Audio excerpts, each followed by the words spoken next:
na gapo.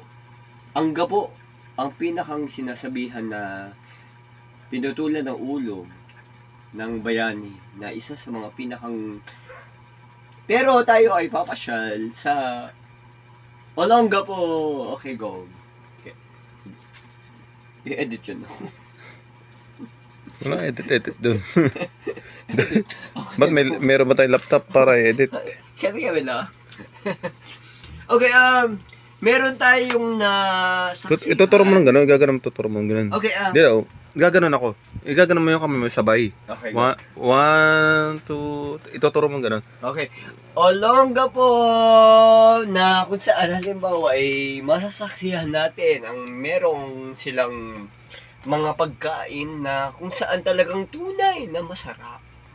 Na madadala din natin ng galing palang Spain, Espanya. Ang ating pagkain sa Olongapo ay seafoods. Okay, go. Meron tayo dito. Tilapia. Tilapia. Ay, teka lang. Tilapia. Meron tayo ditong ramen from Japan. Okay, meron din tayo dito na from Brazil.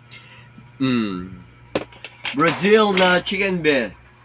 Meron din tayo halimbawa dito na papaya from Japan. Okay. So, ang pagsasaluhan din natin halimbawa ay ano bang nangyari halimbawa nung time na tayo nandito? Bakit halimbawa na masaya ang lugar ng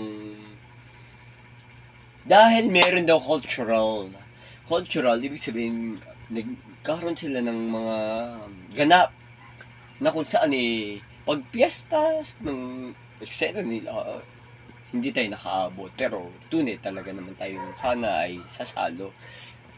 Masarap palang magandang hangin, magandang ambience dito sa atin. Very welcome, tikman natin pati.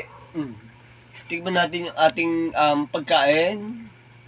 Okay, titikman natin itong chicken. Okay, go. Chicken. Haha. Sauce lang gusto ko. Tikman natin. Cheers. My God, masarap. Masarap siya. Then, meron pa tayong titikman. Oh my God, ano ba to? Ito yung big tilapia na sinasabi nila na very fresh, very perfect.